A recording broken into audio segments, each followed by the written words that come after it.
Hello my dear students, आज की कक्षा में पाठ संख्या 4 में आज हम देखते हैं टॉप 10 हिंदी एमसीक्यू सीरीज में मैं आपके लिए लेकर आया हूं। देखिए प्रश्न संख्या 31 अपने इस सीरीज का प्रश्न संख्या 31 है कि शब्द युग्मों का अर्थभेद बताइए। अग और अघ, वर्ण और व्रण बताएंगे आप कि अग यानी क्या होता है। ये अघ यानी पाप होता है। देखो ये थोड़ा सरल है। अघ मैं पहले लिख देता हूं, अघ का पाप काफी जगह हम सुने तो हमें ध्यान रह जाता है। अब ये देखिए आप, अग, अग का मतलब ए यानी नहीं, ग यानी गमन करना, जो गमन नहीं कर सके अर्थात पहाड़ है। अग यानी क्या हो गया, पहाड़ हो गया। पहाड़ क्या अपनी जगह ही रहता है, जो अचल है। और दूसरे युग्म शब्द में हम देखें वर्ण और व्रण। वर्ण का अर्थ होता है विद्यार्थियों, एक तो रंग होता है और एक ब्राह्मण, क्षत्रिय, वैश्य, शूद्र, ये जो हमारे सामाजिक जो विभाजन किए हुए हैं वो वर्ण भी होता है। और व्रण, व्रण का अर्थ होता है कि उसके शरीर पर अनेक व्रण हैं अर्थात घाव हैं। व्रण हो गया घाव। 32वां कहता है कि वाक्यांशों के लिए एक सार्थक शब्द बताइए। देखिए 4 वाक्यांश हैं, इन चारों वाक्यों के लिए हमें एक शब्द चाहिए। शब्द समूह के लिए एक शब्द, वन वर्ड। सेवा या टहल की इच्छा रखने वाला, सेवा या टहल की इच्छा रखने वाला, जो सेवा करने की भावना रखता हो वह क्या होता है विद्यार्थियों, वह होता है सेवार्थी। इसके बाद चोरी छिपे माल लाने ले जाने वाला सीधा सा है, कौन होता है, वह होता है तस्कर। उसको हिंदी में हम तस्कर कहेंगे। और जिसे लांघना कठिन हो, जिसे लांघना कठिन हो जाए, जिसे न लांघा जा सके अलंघे, और जिसे लांघना कठिन हो, देखिए जहां न आ जाए वाक्य में तो वहां तो ए लग जाएगा उपसर्ग उस शब्द के आगे, और जहां कठिन शब्द आ जाए वहां दुर उपसर्ग लग जाता है। तो यहां क्या हो जाएगा, लांघना कठिन हो वह एक शब्द में हो जाएगा दुर्लंघे। और दुर्लंघे शुद्ध रूप में ऐसे लिखते हैं, ये देखिए दुर्लंघे, ये ऐसे लिखना, आपको अनुस्वार सही जगह पर लगाना है। इसमें दुर उपसर्ग है और जो दूसरे के स्थान पर अस्थायी रूप से काम करे, अस्थायी रूप से दूसरे के स्थान पर काम करे, वो क्या होता है, एक डेपुटेशन के ऊपर काम करने वाला कह सकते हैं इंग्लिश में। तो हिंदी में उसे हम क्या कहेंगे, प्रतिनियुक्त कहेंगे, प्रतिनियुक्त। और एक दूसरा शब्द भी होता है इसके लिए, दूसरे के स्थान पर आकर काम करने वाला, स्थानापन्न, स्थानापन्न भी होता है। 33वां कहता है समोच्चरित भिन्नार्थक शब्दों का अर्थभेद कीजिए। ये अर्थभेद वाले प्रश्न ना, ये बहुत ज्यादा इंपॉर्टेंट बनते हैं। शब्द समूह के लिए एक शब्द वाले भी इंपॉर्टेंट बनते हैं और ये युग्म शब्द वाले भी काफी होते हैं। और शब्द शुद्धि वालों का तो अंत ही नहीं है। कोई भी परीक्षा हो पहले मिलते हैं, कैसे भी एग्जाम आ जाए, और उसमें हिंदी का सिलेबस यदि किसी ने डाल दिया, ये विभाग ने डाल दिया, तो मैं कहूं कि उसमें सीधा सीधा क्या होता है, पहले आपको क्या मिलेगा, शब्द शुद्धि वाला तो मिलेगा ही मिलेगा। इसलिए अपने शब्द शुद्धि वाली वीडियो जरूर देखें। 3 वीडियो मैंने बनाए हैं और प्लेलिस्ट में है। क्रम संख्या 33 पर प्रश्न कहता है कि समुच्चरित भिन्नार्थक शब्दों का अर्थभेद कीजिए। यहां भी हमने किया है, यहां भी हम करेंगे और आगे भी हम करेंगे, क्योंकि ये प्रश्न RAS की परीक्षा में आए हुए प्रश्न। अभी तक अपनी जो सीरीज चल रही है उसमें मैं कहूं कि ज्यादातर RAS के प्रश्न मैं बता रहा हूं, आए हुए प्रश्न, और जो बार बार आ सकते हैं। तो एक ही बात को बार बार रिपीट न करूं, इससे अच्छा है कि आप पढ़ें। और जैसे ही हम आगे कक्षाएं बढ़ाएंगे तो इस डेली डोज में, इस MCQ सीरीज के 10 प्रश्न के डोज में मैं आपको नए नए प्रश्न और दूंगा जो आपकी परीक्षाओं में संभावित होंगे, मिलेंगे आपको वहां निश्चित रूप से। तो विश्वास के साथ पढ़ें। देखिए अपत्य और अपथ्य अच्छे शब्द हैं। इनमें से कोई सा भी शब्द है वो शब्द शुद्धि के रूप में भी आ सकता है, वो उपसर्ग प्रत्यय के रूप में आ सकता है, वो संधि के रूप में आ सकता है, तो वो समुच्चरित भिन्नार्थक शब्दों के रूप में आ सकता है, पर्यायवाची के रूप में आ सकता है। तो हिंदी में व्याकरण में शब्द है वो एक दूसरे से जुड़े हुए हैं, बिंदु है वो एक दूसरे के ऊपर निर्भर है, पूरक होते हैं। अपत्य, अपत्य का अर्थ होता है विद्यार्थियों संतान। एक प्रत्यय होता है ना, अपत्यवाचक प्रत्यय, संतानवाचक प्रत्यय, अपत्य यानी संतान। और अपथ्य, अपथ्य का मतलब क्या होता है कि अनुचित भोजन, स्वास्थ्य के लिए अनुचित भोजन अपथ्य।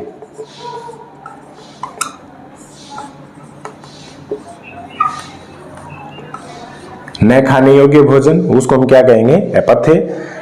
और शाम, शाम का मतलब संध्या, खूब प्रचलित है, सरल है, प्रचलित होता है वो सरल होता है। और शाम ये बताएंगे आप, शाम वेद होता है एक, तो यहां हम क्या कहेंगे? एक वेद। ये एक वेद होता है। मेरे प्यारे विद्यार्थियों, बहुत सरल हो जाती है बातें जब हम परिश्रम करते हैं। 34वां कहता है शब्दों के शुद्ध रूप लिखिए। आप लिख सकते हैं यहाँ, एक बार इस वीडियो को पॉज करके, रोक करके आप इनके शुद्ध रूप देख करके फिर अपने आप को जांच सकते हैं कि क्या हम लिख सकते हैं। देखो, मलयुद्ध, मलयुद्ध शुद्ध नहीं होता है, शुद्ध क्या होता है बच्चों? मल्लयुद्ध, मल्लयुद्ध, ऐसे इसका शुद्ध रूप होगा मल्लयुद्ध। आधा ल भी आएगा इसमें, दो पहलवानों के बीच में जो युद्ध होता है वह मल्लयुद्ध। कृत्य, कृत्य, ये शब्द बहुत बार आ चुका है अनेक परीक्षाओं में, आरएएस जैसी परीक्षाओं में आया है, क्योंकि हम आरएएस पर ही चर्चा कर रहे हैं। ये 19 और 21 के मिक्स प्रश्न है आज के इस कक्षा में। तो देखिए, कृत्य, कृत्य, कृत्य, कृत्य नहीं होता है, शुद्ध क्या होता है? कृत, कृत्य, कृत, कृत्य, ऐसे, ये इसका शुद्ध रूप है, कृत, कृत्य। और महात्म्य, कृत कृत्य का अर्थ बताऊं कि मैं कृतकृत्य हुआ, अर्थात मैं धन्य हुआ, मैं आज पूरी तरह से क्या हो गया? आपका आभारी हो गया, कृतकृत्य। और ये देखिए महात्म्य, महात्म्य का शुद्ध रूप महात्म्य ये होगा। अब क्यों होगा? क्योंकि छोटा सा बता दूं, ये महात्मा शब्द है, महात्मा शब्द में यह प्रत्यय मिला, यह प्रत्यय मिलने से ये मैं है, ये किस में बदल गया? मां में बदल गया। तो इसका शुद्ध रूप क्या हो गया?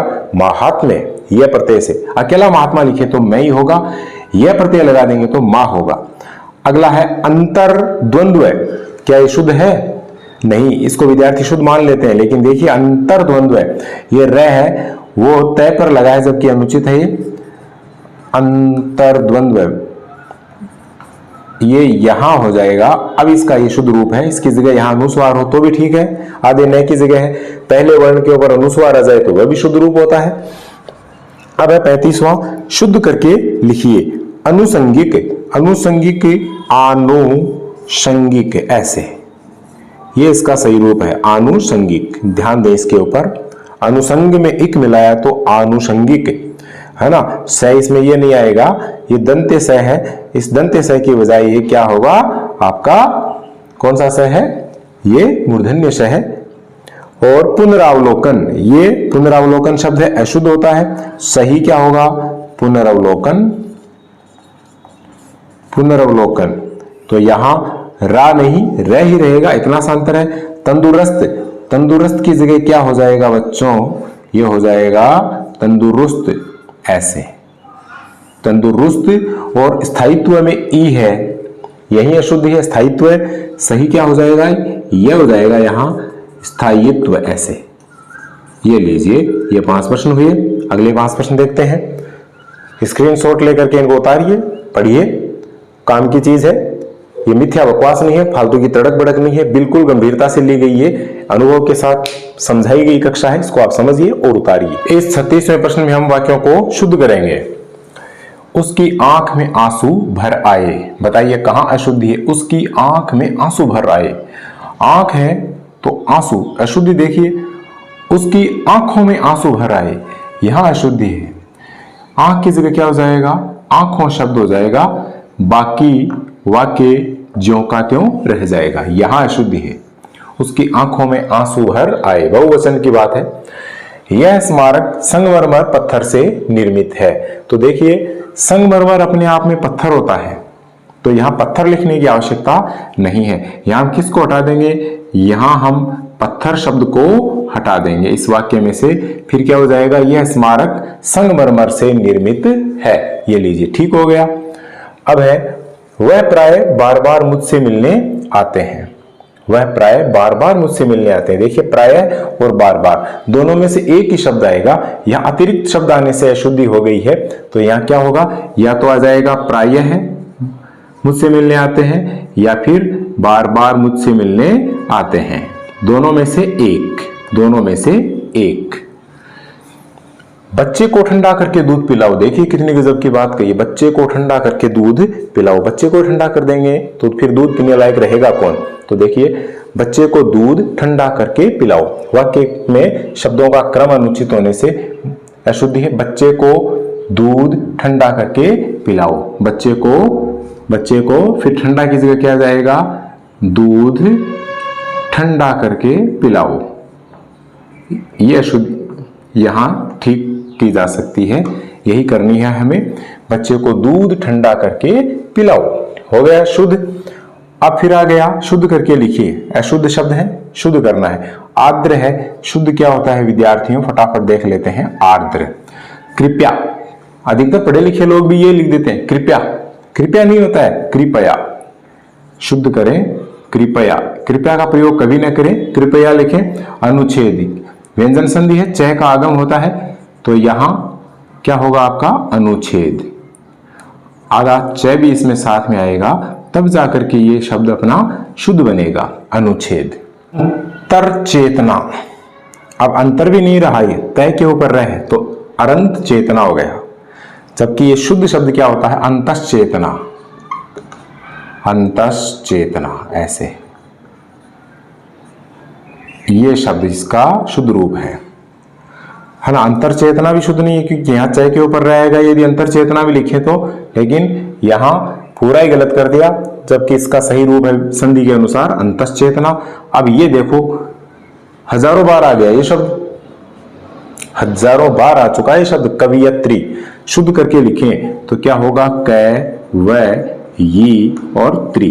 कवि में भी छोटा होता है, यहां तक देखें तो कवि देखें अकेला तो ये शुद्ध है, लेकिन स्त्रीलिंग बनाएंगे तो कवि ये त्री, ये शुद्ध है। ठीक है, शुद्ध हो गए शब्द। संधि विच्छेद कीजिए। अत्यंत, अति, जोड़, अंत। कौन सी संधि है? यण संधि है, यण स्वर संधि है। सदैव, सदा, सदा जोड़ एव, आई नहीं एव, ये वृद्धि संधि है। ये भी कौन सी संधि में आ गई आपके? ये स्वर संधि में आ गई। और पर्यंक, परी, जोड़, अंक। पर्यंक यानी पलंग होता है, ये भी आपकी यण संधि में आ गई। ई जोड़ ए बराबर ये। स्थानापन्न, अभी हमने पहले चर्चा की थी, किसी के स्थान पर आकर के काम करने वाला वह क्या होता है? स्थानापन्न। देखो स्थान जोड़ आपन्न, स्थान जोड़ आपन्न, दीर्घ स्वर संधि हो गई। और अब हम इसका भी विच्छेद करें तो आ जोड़ पत जोड़ न। यहां पन्न में क्या हो गई? व्यंजन संधि हो गई। और मुख्य रूप से इसमें क्या हो गई? आपकी स्वर संधि हो गई, वो भी कौन सी? दीर्घ स्वर संधि हो गई विद्यार्थियों। द्राक्षासव, द्राक्षा, द्राक्षा का आसव, द्राक्षा जोड़ आसव, कौन सी संधि है? ये आपकी दीर्घ स्वर संधि है। ये लीजिए संधि वाला प्रश्न हुआ। शुद्ध रूप लिखिए। फिर आ गया तो देखेंगे प्रीति। प्रीति जो लिखा हुआ है अशुद्ध है, शुद्ध रूप होगा विद्यार्थियों प्रीति। प्रीति, नीति, है ना, इनमें क्या होता है? पहले मात्रा बड़ी होती है फिर छोटी होती है। स्वास्तिक गलत लिखा है, सही होता है स्वस्तिक, ऐसे ये स्वस्तिक हो गया। महंगाई में देखिए कहां शुद्धि है? मैं के ऊपर क्या है? चंद्र बिंदु है, जबकि होगा कहां? है के ऊपर। महंगाई ऐसे होगा ये लीजिए, ठीक हो गया। अगला है तदोपरांत। तदोपरांत नहीं होता है विद्यार्थियों, तदुपरांत। तत् जोड़ उपरांत है ना, इसलिए तदुपरांत, तदुपरांत ऐसे। तो इन शब्दों पर गौर करना आवश्यक है, बार बार देखने की चीजें हैं। हिंदी में कोई अंत नहीं होता है, भाषा अनलिमिट होती है, अनंत होती है। तद जोड़ उपरांत बराबर तदुपरांत। अधोपतन, ये क्या है? अधः पतन। मनः कामना, प्रातः काल, उस श्रेणी में है ये, तो ये विसर्ग का प्रयोग करके लिखा जाएगा अधः पतन, अधोपतन नहीं। ठीक है, ये हो गए 39 प्रश्न। अब हम 40वां प्रश्न देखते हैं। शब्द समूह के लिए एक शब्द पढ़ रहे हैं। जिसके हाथ में चक्र हो, एक शब्द क्या बनेगा इसके लिए? सार्थक शब्द बनेगा चक्र पाणी। जिसके हाथ में चक्र हो, चक्र पाणी, पाणी यानी हाथ, चक्र हो जिसके हाथ में चक्र पाणी। वीणा हो जिसके हाथ में वीणा पाणी, ठीक है। कलम हो जिसके हाथ में कलम पाणी। तो इस तरह से चक्र पाणी, और णी छोटा होगा, पानी में णी छोटा होगा। शादी विवाह में जो अपने पास है ना कार्ड आते हैं, निमंत्रण दिया जाता है, तो उसमें क्या होता है, पाणी ग्रहण संस्कार लिखा होता है। तो वहां देखिएगा आप णी छोटी होती है, यदि वहां णी बड़ी लिखता है तो वह गलत है। पाणी ग्रहण मतलब हस्त ग्रहण, कांटों से भरा हुआ, इसके लिए एक शब्द क्या बनेगा, कांटों से भरा हुआ विद्यार्थियों हो जाएगा आपका कंटकाकीर्ण, कंटकाकीर्ण ये होगा इसमें कंटकाकीर्ण। जिसने इंद्रियों को वश में कर लिया हो, इंद्रियों को जीत लिया हो, वह एक शब्द में क्या कहलाएगा, जितेंद्रिय, जितेंद्रिय कहलाएगा। जिसने इंद्रियों को वश में कर लिया वह क्या हो गया, जितेंद्रिय। मोक्ष प्राप्त करने का इच्छुक बहुत बार आता है, मुमुक्षु, मोक्ष की इच्छा मुमुक्षा और मोक्ष का इच्छुक मुमुक्षु। पत्तों से बनाई हुई कुटिया, पर्णकुटी। सीताराम से पूछती है कि कहां कुटिया बनाएंगे आप, पर्णकुटी कहां निर्मित करेंगे, मैं चलते चलते थक गई हूं। तो शब्द है पर्णकुटी, बहुत सुंदर शब्द है, नाम से ही प्रकृति का एक दृश्य दिखाई देता है। ये हो गए आपके शब्द समूह के लिए एक शब्द।